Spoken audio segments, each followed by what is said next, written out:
Once d'or, la prime de risque géopolitique est-elle épuisée?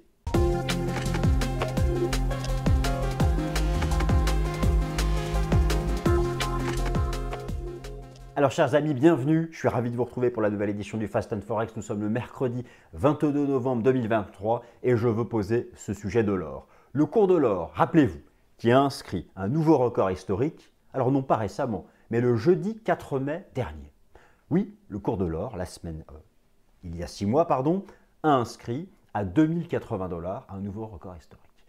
À ce moment-là, était possible une cassure technique haussière qui aurait permis de s'éloigner de ce prix et d'aller chercher les fameux 2200, 2300 $ annoncés depuis tant d'années. Mais malheureusement, pendant 6 mois, le cours de l'or a retracé de manière très lente, sous la pression de corrélations cross-asset comme la force du dollar américain, le nouveau record, rappelez-vous les nouveaux records annuels de rentrée des taux d'intérêt obligataires, et puis d'un marché action qui, somme toute, est en tendance haussière depuis octobre 2022, pour citer les raisons les plus importantes. Mais il y en a d'autres, cette liste n'est pas exhaustive.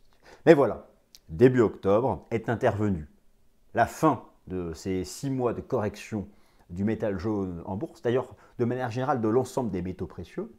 L'once d'or a fait partie des grands gagnants de la résurgence du conflit géopolitique direct entre l'État d'Israël et le Hamas, d'une guerre totale.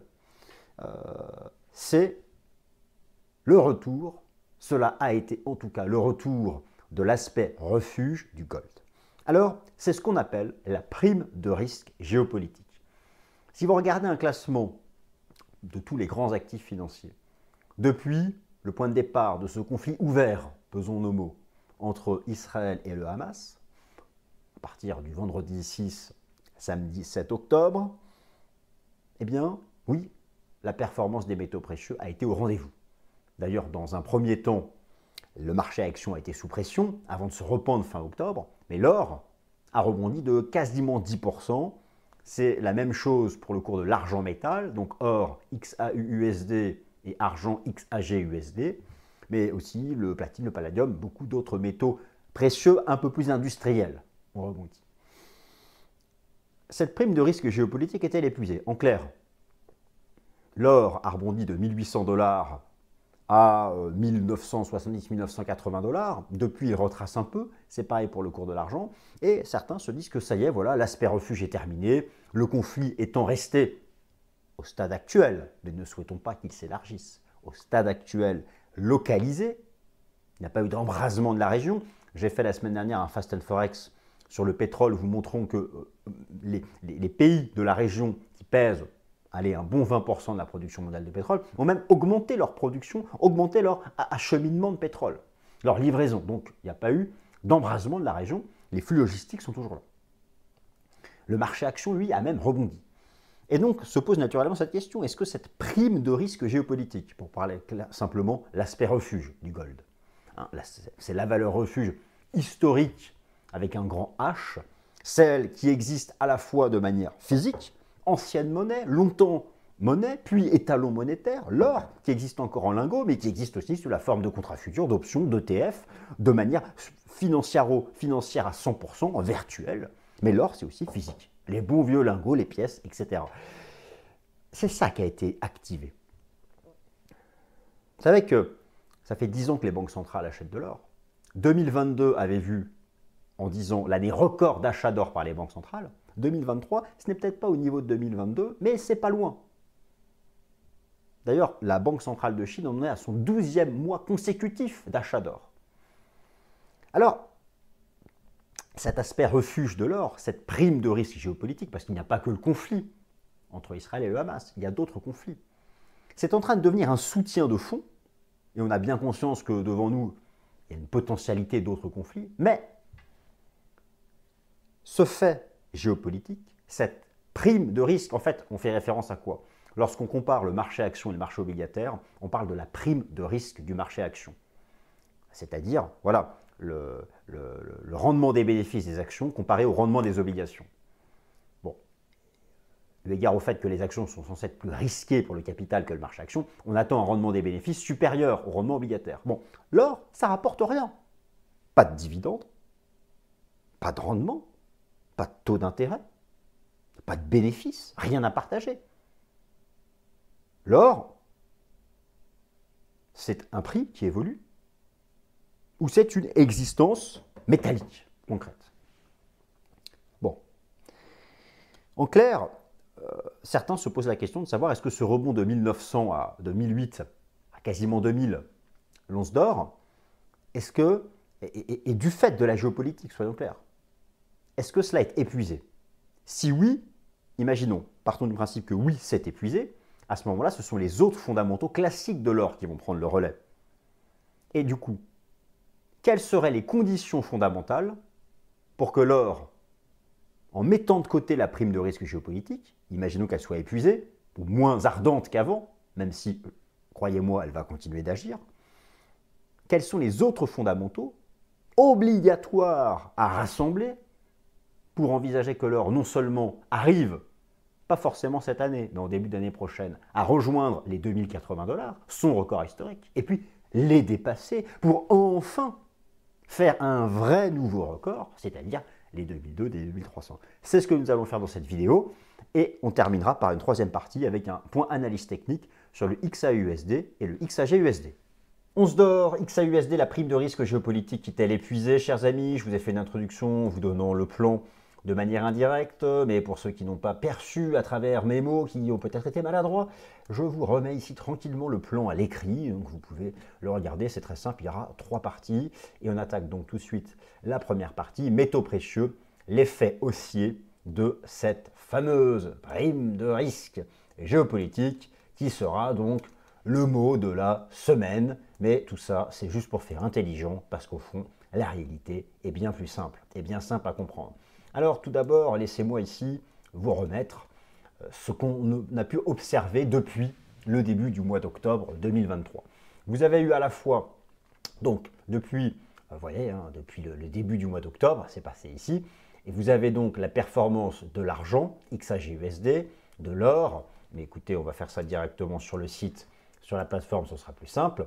Alors quand je mets depuis le début du mois d'octobre 2023, vous comprenez bien qu'il s'agit du déclenchement du conflit direct au Proche-Orient. Et donc, l'argent, plus 11%, l'or, plus 7%, le cuivre, plus 5%, alors c'est un métal industriel, le platine, plus 4%, et le palladium, moins 8%, très bien, mais vous observez une remontée depuis maintenant le 10 novembre, une remontée là depuis de plus de 10%. Alors, le palladium, il y a une dimension industrielle, il y a une dimension industrielle, il y a une dimension aussi liée aux exportations russes qui, elles, ont repris un niveau important et donc voilà l'effet que cela a eu récemment sur le cours du palladium. Mais concentrons-nous ici, nous, sur l'argent et l'or. Donc effectivement, il y a eu un impact bullish. Vous regardez ici un autre graphique que je vous ai mis. Il s'agit en fait de quoi?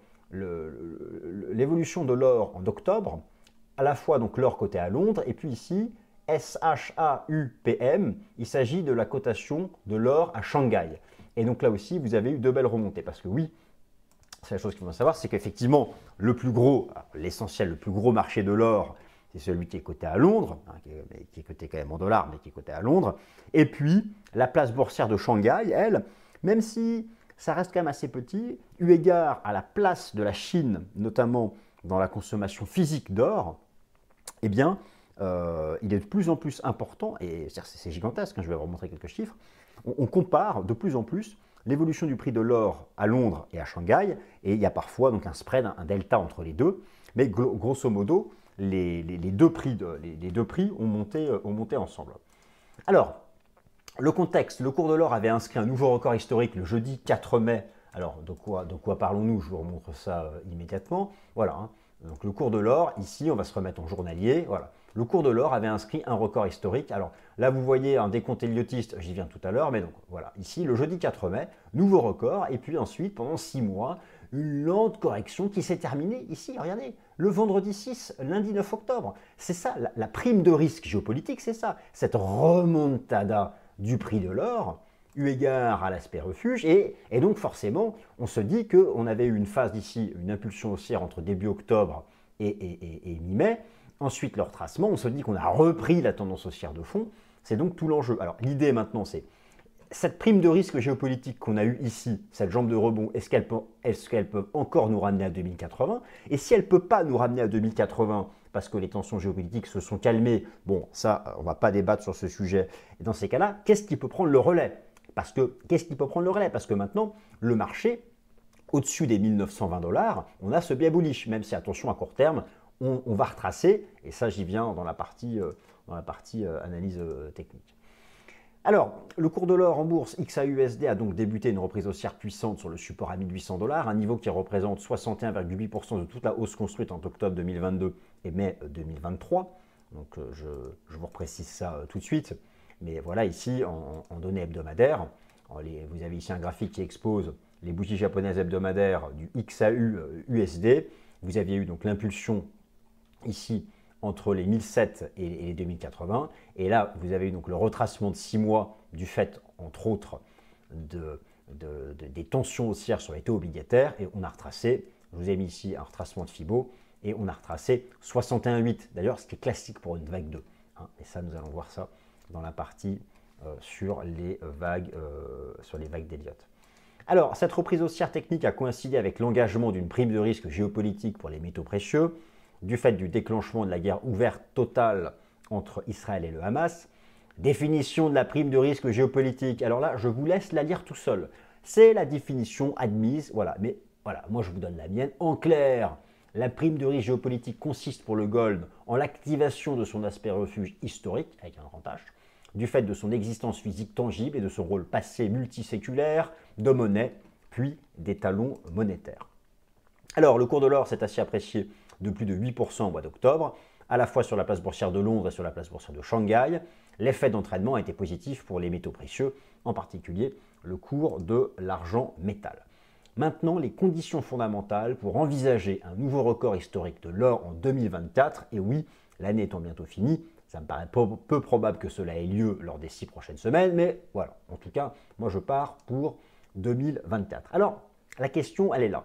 La prime, l'aspect refuge et son effet haussier sur le gold, sont-ils épuisés ou pas? Alors, ok, très bien, si jamais ce n'est pas épuisé, après. Mais moi je pars du principe que on a eu l'essentiel de cet aspect refuge lié aux faits géopolitiques. Maintenant, si votre scénario reste celui de la hausse de l'or, cela ne peut s'appuyer que sur ses fondamentaux classiques, les facteurs d'influence qui agissent sur la demande d'or. Car comme j'ai déjà eu l'occasion de l'expliquer dans une vidéo sur l'or que j'ai fait il y a 6 semaines, l'offre évolue de manière assez constante.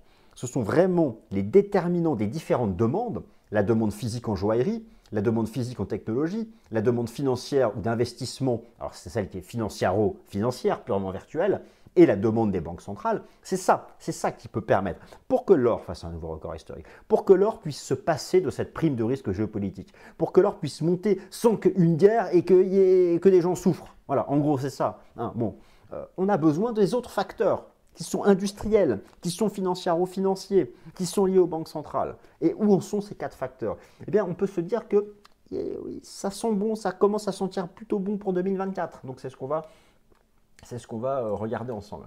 Alors, alors ici, je vous ai déjà remis quelque chose que j'ai déjà eu l'occasion de vous partager, et qui est une synthèse de ce que j'appelle les demandes d'or. Alors, vous avez la demande physique en joaillerie, c'est 53% de la demande totale d'or, essentiellement la Chine et l'Inde. Vous avez la demande physique en technologie, 8% de la demande d'or. La demande financière ou financiaro-financière, ou virtuelle ou d'investissement, c'est 27% de la demande totale d'or. Et elle est elle-même, via un phénomène de corrélation inversée, sous l'influence du dollar américain et des taux d'intérêt obligataires. Alors souvent d'ailleurs, on me demande mais pourquoi il y a cette corrélation inversée entre l'or et les taux d'intérêt? Parce que l'or, ça rapporte rien. Que dalle, nada. Les taux d'intérêt, c'est la rémunération des obligations. Historiquement, à chaque fois qu'il y a eu des phases de manière conséquente haussière des taux d'intérêt, les métaux précieux étaient sous pression parce que cela attire des capitaux vers les actifs qui rémunèrent via un taux d'intérêt. Voilà, donc c'est bien ça qu'il faut comprendre. Et forcément, pour envisager que l'or puisse avancer davantage, il faut non seulement un repli des taux d'intérêt nominaux, mais aussi des taux d'intérêt réels. Qu'est-ce que c'est un taux d'intérêt réel? C'est le taux nominal moins l'inflation. Et pour que les taux d'intérêt réels baissent, qu'est-ce qu'il faut? Il faut donc que les taux nominaux baissent plus vite que l'inflation. Or, récemment, l'inflation, elle, on a vu en Europe, elle décroche. Aux États-Unis, ça accélère à la baisse. Les taux nominaux, eux, ont cessé de monter, mais ils n'ont pas encore cassé de gros supports. Donc c'est peut-être ça qui, là, à court terme, a interrompu la prime de risque géopolitique, l'aspect refuge. Vous avez vu le nombre de fois où j'ai répété prime de risque géopolitique. Mais bon, ça, je vais la faire 1000 fois encore, cette répétition, parce que c'est l'objet de cette vidéo. Enfin, je vais essayer de ne pas la faire 1000 fois de plus. Donc, cet aspect refuge n'est pas un facteur de soutien de fonds comme peuvent l'être d'autres facteurs. Je vous ai notamment mis ici les achats d'or par la Banque centrale de Chine qui ne cessent d'accélérer et on vient d'atteindre un nouveau record en octobre 2023. Désormais, l'or représente 4,4% des réserves totales de change de la Chine. Alors, pour vous donner quand même des choses plus concrètes, vous avez donc là les réserves de change d'un certain nombre de pays. Donc, vous avez les réserves de change de la Chine, les réserves de change de la Chine, qui sont quand même un total de 3300 milliards de dollars. 3300 milliards de dollars, hein, ça doit être peu ou prou le PIB de la France. Eh bien sur ces 3300 milliards de dollars, 4% sont en or. Et ça ne cesse d'augmenter. Donc, voici les facteurs qui, selon moi, selon Vincent Gade, c'est moi-même, bon, c'est-à-dire que je parle de moi à la troisième personne, mais non, c'est quand j'ai rédigé le slide, voilà. Ben, je me rends compte que maintenant, j'aurais dû écrire la phrase différemment. Voici les facteurs qui, selon moi, sont nécessaires pour que l'or puisse remonter, sans forcément compter sur des éléments dramatiques comme une guerre. Et ces facteurs sont de toute façon la clé à long terme. Alors, condition numéro 1 pour que l'or transforme sa remontada du mois d'octobre. Condition première, et première essentielle, la baisse des taux d'intérêt nominaux en Occident, du fait de la corrélation inversée historique avec le cours de l'or, via l'impact sur la demande financière de gold, en particulier les fonds de type ETF. Condition seconde, la baisse des taux d'intérêt réels en Occident, via une baisse des taux d'intérêt nominaux supérieure à la baisse de l'inflation. Attention à cet aspect. Pour les illustrations, et j'y viens dans un instant. Condition troisième, la baisse du dollar américain sur le marché d'échange, ce fameux DXY dont je vous parle régulièrement dans l'émission Fast and Forex. Et d'ailleurs, j'ai fait une vidéo il y a 2 semaines sur le DXY et l'euro-dollar avec un scénario haussier sur l'euro-dollar depuis 1,05. Et pour une fois, Vincent Gane ne s'est pas planté. S'il vous plaît, messieurs, dames, je compte sur un petit like au moins pour me remercier de ne pas m'être planté cette fois-ci sur l'euro-dollar, mais ce sera surtout un encouragement. La baisse du dollar US sur le marché d'échange. Alors pourquoi d'ailleurs c'est important? Vous pouvez me demander, mais Vincent, ok, très bien, avec tes corrélations inversées, mais elles sortent d'où? Alors déjà, elles sortent de statistiques. Ce sont des coefficients de corrélation linéaire. Basta. Impeccable. Maintenant, si on essaie de comprendre pourquoi. Pourquoi l'or est forcément inversement corrélé au dollar américain? Comme je vous l'ai expliqué, une grande partie de la demande d'or, notamment aux États-Unis, est du fait des fonds de type ETF. C'est quasiment un tiers. Essentiellement les ETF états-uniens. C'est-à-dire que l'AUM, l'Asset Under Management des ETF Gold états-uniens, c'est 10 fois, 15 fois les chiffres de la Chine. Donc vous voyez qu'il y a encore un gap entre ces deux pays. En tout cas, de ce point de vue, de ce critère.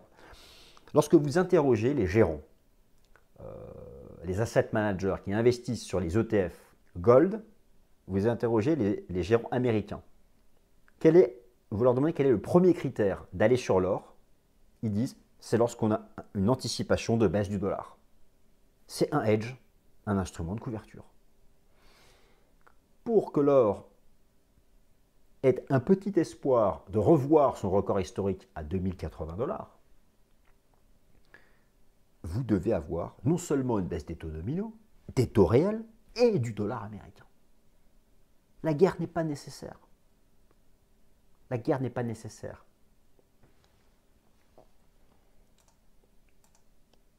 Condition quatrième, la poursuite de la tendance haussière de la demande de gros d'or en Chine et en Inde, donc la demande industrielle, essentiellement l'industrie de la joaillerie, mais pas que, il y a aussi une demande industrielle dite technologique, notamment en informatique.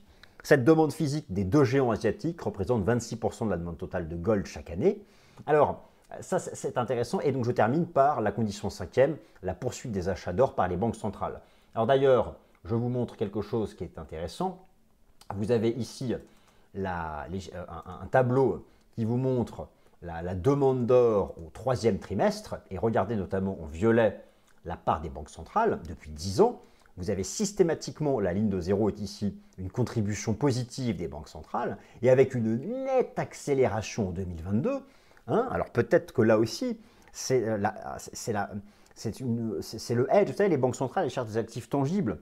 Il y a eu le krach obligataire, il y a eu les conflits géopolitiques, les guerres, le retour des nationalismes entre grands États. Bon, tout ça, finalement, ça peut être même être inclus dans la prime de risque géopolitique, dans un cadre beaucoup plus large que le simple conflit entre Israël et le Hamas. Et donc, en 2023, même si on est sous 2022, c'est quand même une belle contribution. Et là, vous avez en pointillé violet la moyenne des 10 dernières années, au Q3, au T3, et on est au-dessus. Donc, les banques centrales restent un soutien de fonds important. Alors, en ce qui concerne l'Inde et la Chine, ce sont toujours aussi des soutiens de fonds. Si vous regardez par exemple le PMI composite de l'Inde, PMI pour Purchasing Manager Index, qui sont ces indicateurs avancés, comme on dit, forward-looking indicators, on est largement au-dessus de la ligne des 50. Donc l'Inde, il y a toujours une contribution positive. Alors, il y a une petite inquiétude sur la Chine avec des indices PMI dont la trajectoire est baissière. Mais ce qui est intéressant, c'est qu'en dépit de la trajectoire baissière et qui frôle 50, en dessous c'est la contraction économique pour la Chine, eh bien lorsqu'on regarde les toutes dernières datas d'importation de gold par la Chine, eh bien on est vraiment dans une dynamique qui accélère. Donc ça c'est plutôt rassurant. Et au final, vous avez donc tout cet aspect banque centrale et cet aspect industriel. Parce que vous savez, en Chine et en Inde, l'or, ça a un rôle social énorme. Là-bas, pour toutes les fêtes, les mariages, les fiançailles, tout ce que vous voulez, l'or, c'est le cadeau obligatoire. C'est obligatoire. La place de l'or dans ces sociétés est nettement plus présente dans le quotidien qu'elle ne l'est en Occident. On ne passe pas de son temps à s'offrir du gold. On peut s'offrir des bijoux pour ceux qui ont les moyens. Et ils ne sont pas tous en or. Bon, ok, donc tout ça pour dire qu'il y a des soutiens de fonds, ce qui n'enlève pas la volatilité du prix. Mais overall, vous avez quand même une tendance haussière des métaux précieux de long terme. Je remonte ici un graphique depuis 40 ans, où vous avez la tendance haussière de l'or, alors que là, j'ai comparé à l'évolution des taux d'intérêt. Et effectivement, on voit bien qu'une grande partie de la tendance haussière de l'or historique a été du fait de la baisse des taux d'intérêt.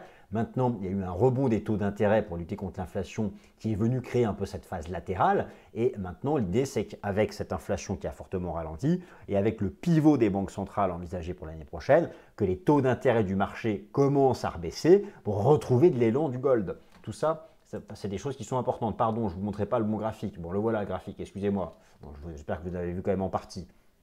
Le voici donc. Donc voilà, ça fait partie des choses qui sont à suivre. D'ailleurs, je vais revenir ici sur les illustrations. Alors, c'était pas ça. Voilà. Oui, donc, alors, ici, vous avez en jaune, en orange, le cours de l'or. Ici, vous avez les taux réels et là, les taux nominaux. On voit bien que les phases vraiment d'avancée significative de l'or, c'est lorsque les taux nominaux baissent avec les taux réels. Alors là, regardez, les taux nominaux ont cessé de monter. Alors, j'en ai beaucoup parlé dans le Top Gun récemment, mais effectivement, les taux d'intérêt nominaux marquent une pause, mais c'est bien de marquer une pause, ils ne montent plus, mais on n'a pas encore la cassure technique majeure pour vraiment se dire que les taux d'intérêt vont baisser davantage.